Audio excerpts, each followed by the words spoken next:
à tous. Nous pensons souvent à autre chose dans notre prière. C'est d'autant plus vrai quand nous essayons de faire silence pour écouter la parole de Dieu.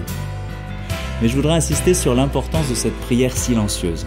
Si vous avez des difficultés, ne vous découragez pas tout de suite. C'est normal. C'est la prière la plus belle, la plus proche de Dieu, mais aussi la plus difficile car elle demande de rester en silence et de laisser agir le Seigneur. S'approcher de lui, se mettre à son écoute, entrer dans le silence, ça ne s'improvise pas. Soyez sûr que la prière silencieuse demande de l'amour et de l'habitude.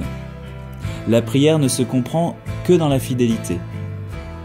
Elle est un secret confié à celui qui désire ou creuse son désir de Dieu. Je voudrais vous citer un passage de Thérèse d'Avila. Elle disait « Quand le feu dont nous avons parlé n'est pas allumé dans la volonté et qu'on ne sent pas la présence de Dieu, il nous est nécessaire de le chercher. » Très concrètement, voilà quelques trucs testés et approuvés pour vous. Vous pouvez utiliser une image du Christ que vous aimez pour lui parler.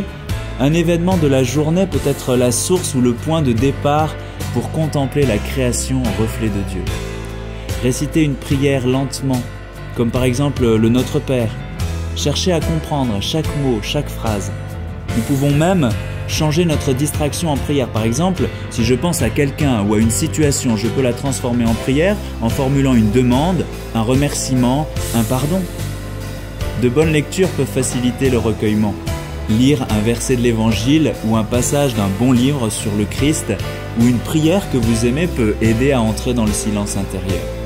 Plus généralement, pour limiter les distractions, il peut être bon d'avoir un support matériel sur lequel poser les yeux. Cela permet de revenir à la réalité et au présent quand nos pensées nous entraînent trop loin. Bonne journée à tous.